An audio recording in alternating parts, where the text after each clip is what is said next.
اللي بصابون بترجع. فما بيرجع الميه اللي بصابون هنا الدكتور يقول لها ايه؟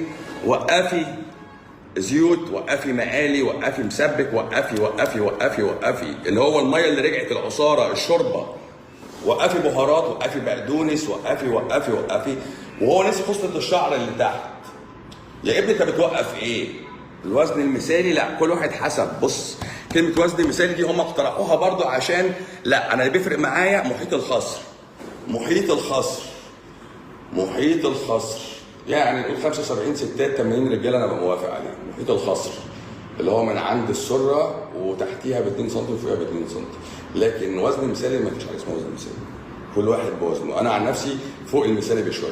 يعني مش مثالي، انا على الميزان يقول لي اوفر ويت، بس انا جسمي كويس. يعني انا بتعامل كده يعني. وجسمك وقت ما تحسي ان انت بقيتي فات وبقيتي هيلثي وعاجبك قدام المرايه، هو ده اللي كويس عليك.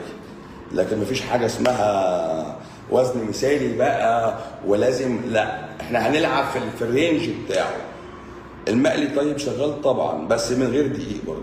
يعني البطاطس مقليه عايز تقول مثلا موافق. ميرسي يا استاذه منى، كتر خيرك كتر خيرك. كلمنا بهدوء. حاضر. انا معلش بس عشان خاطر دي افكاري انا متبنيها يا جوجو، معلش. الوزن المثالي طيب. القمح اللي عندي في البلد لو طحنته وخبزته بكل ما فيه كده صح، حبه كامله، برافو عليك كده صح.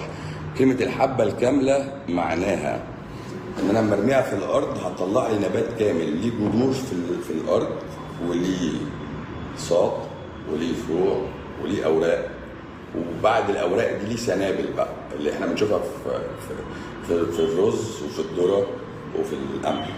سنابل دي بقى انا باخد الحبايه التاني منها وارميها في الارض تاني، طلع لي نفس النبات.